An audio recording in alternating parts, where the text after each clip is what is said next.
ESPN, I should say, we talk about the fact that they are leaving Major League Baseball. It sort of feels like to me like they're going to get back in the WNBA and become sort of a winter week network. That's sort of my takeaway from it.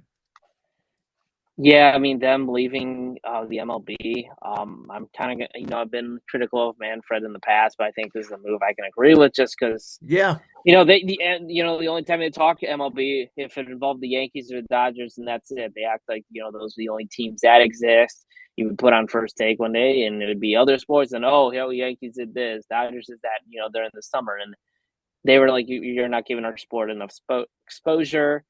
Let's end this contract. I know Sunday Night Baseball was a classic. I know people Well, are it gonna miss hasn't been a that. classic in over a decade. I mean, I Yeah, argued the other day that ever since John Miller and Joe Morgan went the booth.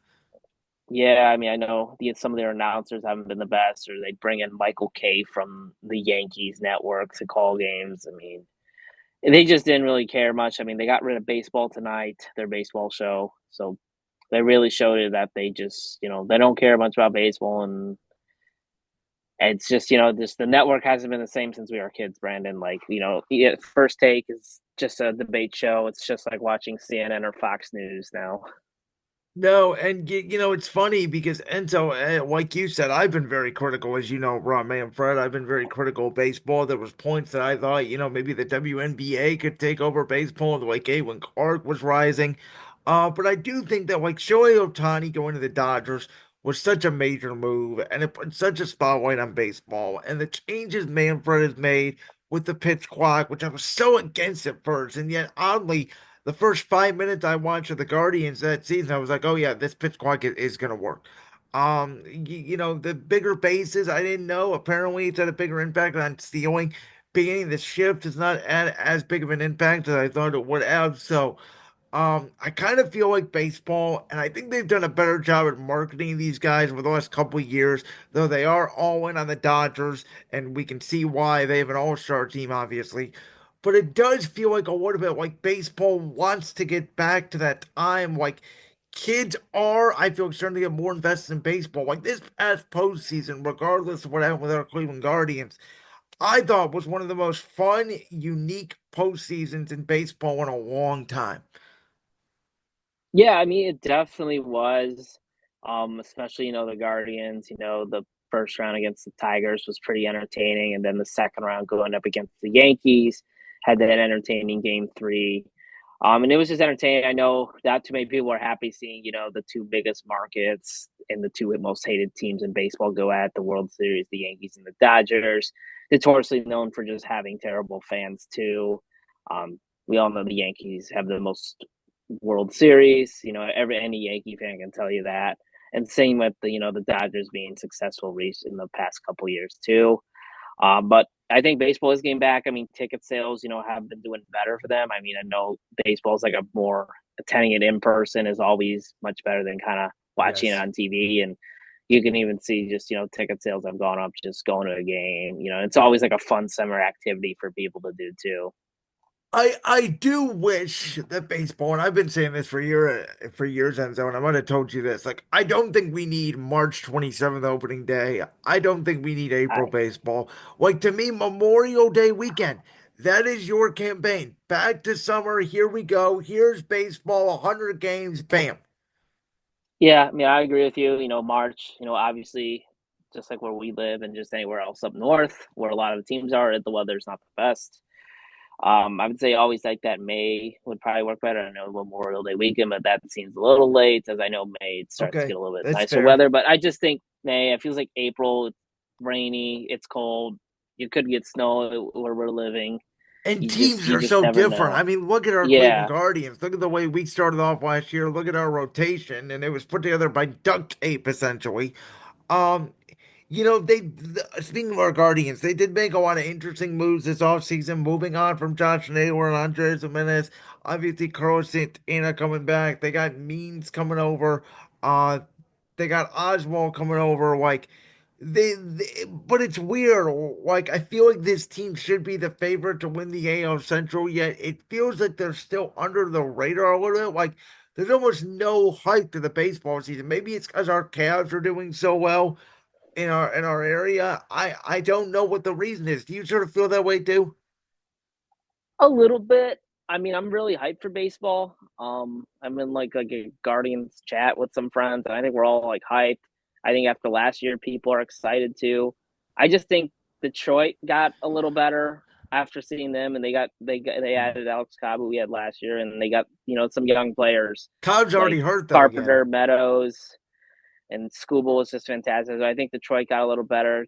The Royals are another young up and coming team in the AL Central too, with Bobby Witt Jr. And I think they're like the Central is not going to be like how it was the past 10 years with the No. Guardians just kind of dominating. I think Detroit and the Royals are going to give you some issues. And don't forget about Minnesota either. I feels like Minnesota is kind of on the. I don't think they're going to really be that good. I think they'll be the That's third or interesting. fourth place team. We all know Chicago, the White Sox are just going to be at the bottom. They just can't go any worse than what they did last year. And I just think the Guardians just got to grind out the 162 games. It's a marathon in baseball. Win the division, get back to the ALCS, and make it to the World Series. I think that's the goal. Stephen Vogt put in the locker room during spring training. And, it is going to be a grind. I mean, you're going to have injuries. You might even have guys come back like Shane Bieber maybe after the All Star break, maybe David Fry too. Um, and then let's just see, maybe you might get some younger guys called up. Maybe DeLauder might be able to come up. Yeah. Not You too sure know, on Bazanza, and then I'm also interested at second base too, losing Jimenez, which is a big impact. From what I've yeah, heard, I think either Arias or Juan Brito might be at second a lot. I can see Gabriel Arias kind of being there a little more. I know Brito maybe not much in April because he's a rookie. I mean, he did solid numbers in the minors, but let's just see. And I think Josh Naylor. I think it was his time to go. You kind of saw he didn't have those same numbers this past season and didn't really play well in the postseason. And I think it was just kind of his time. It was cool having him play with his brother Bo, but I think it was his time. And then Santana probably primary going to be at first. I mean, Manzardo's a good hitter. I don't know if he is that good defensively. So yeah, I think they'll probably platoon him at first base and DH. Maybe against right-handers, Manzardo gets more of an opportunity at first base. I think the Guardians, for the first time in a long time, you have obviously Stephen Kwan out there in the outfield. You have Wayne Thomas. It sounds like John Kinsey Noel, Big Christmas is going to get a pretty good shot out there in right field. So the outfield situation, I think, is resolved for the first time in a while. As you mentioned, maybe DeWater, somebody comes in there, midway for the year. I think the only real hole on this team is, can Bo Naylor's bat now as being the primary catcher? Can he at least hit 220? I think that's the biggest story where it's like if there's one hole on this team, it may be offensively a catcher because we know how great Austin Hedges is defensively, and I think his value is underrated with how good he is defensively, but unfortunately he can't hit. yeah, I mean Bo's bat. Everyone was hyping like, oh, he was good in the minors. Ever since his past 2 3 years, he hasn't really shown that much in the big leagues, and just him being able to have hitting those higher, faster pitches, and hitting those different types of pitches. He always really struggled at the plate and hasn't really performed at that level we all thought he would be, like a offensive catcher. And he's somewhat of a good defensive catcher too. I mean, he's a little bit better at that than hitting. I think that's some work that he needs to put in uh, for Bo Naylor. I think that's a question. I even think there's little questions starting pitching. Tristan McKenzie.